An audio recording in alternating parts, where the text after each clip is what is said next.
نون والقلم وما يسطرون ما أنت بنعمة ربك بمجنون وإن لك لأجرا غير ممنون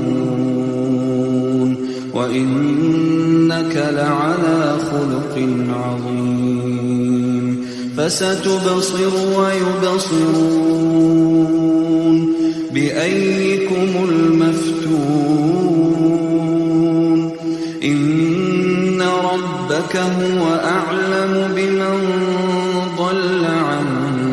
سبيله وهو أعلم بالمهتدين فلا تطع المكذبين ودوا لو تدهن فيدهنون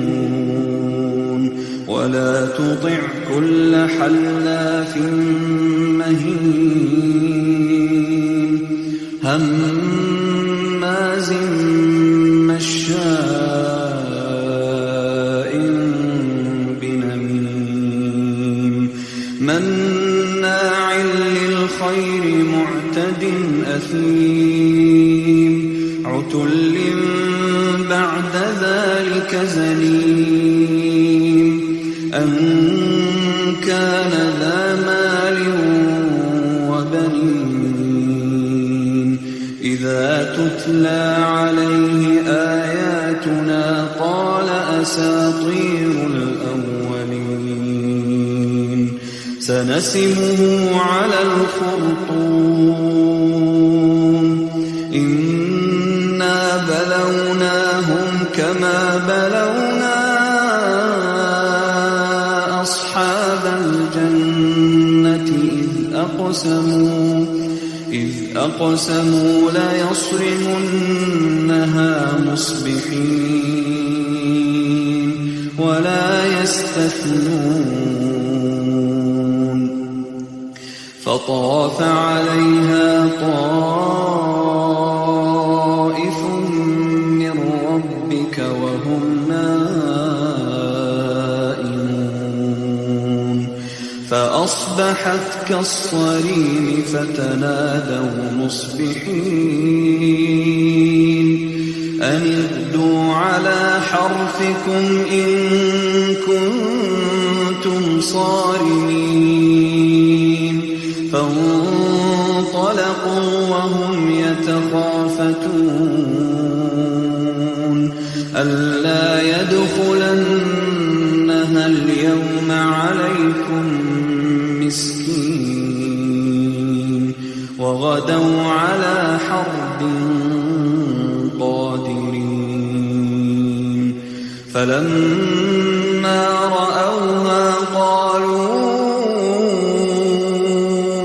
إنا لضالون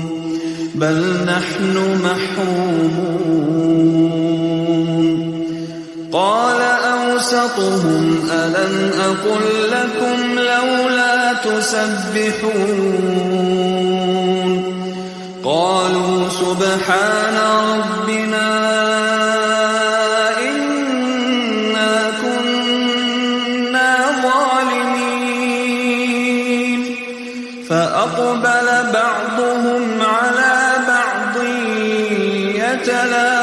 يتلاومون قالوا يا ويلنا إنا كنا طاغين عسى ربنا أن يبدلنا خيرا منها إنا إلى ربنا راغبون كذلك العذاب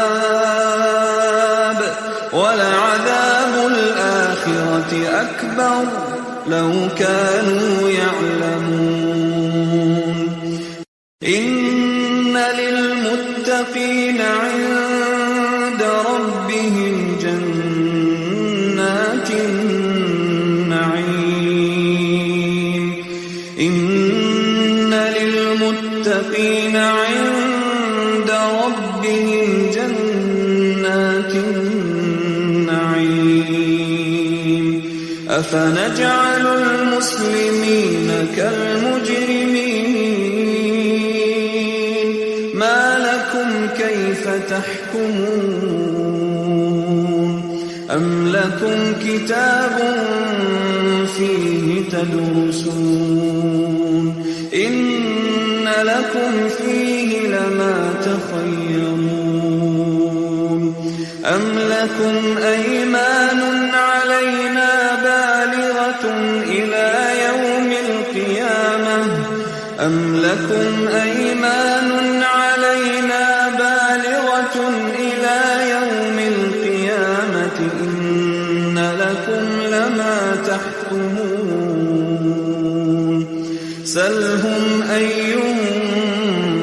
بذلك زعيم أم لهم شركاء فليأتوا بشركائهم إن كانوا صادقين يوم يكشف عن ساق ويدعون إلى السجود فلا يستطيعون خاشعة أبصارهم ترهقهم ذلة وقد كانوا يدعون إلى السجود وهم سالمون فذرني ومن يكذب بهذا الحديث سنستدرجهم من حيث لا يعلمون وأملي لهم إن كيدي متين أم تسألهم أجرا فهم من مغرم مثقلون أم عندهم الغيب فهم يكتبون فاصبر لحكم ربك ولا تكن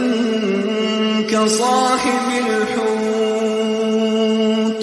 إذ نادى وهو مكظوم لولا أن تداركه نعمة من ربه لنبذ بالعراء وهو مذموم فاجتباه ربه فجعله من الصالحين وإن يكاد الذين كفروا ليزلقونك بأبصارهم لما سمعوا الذكر ويقولون إن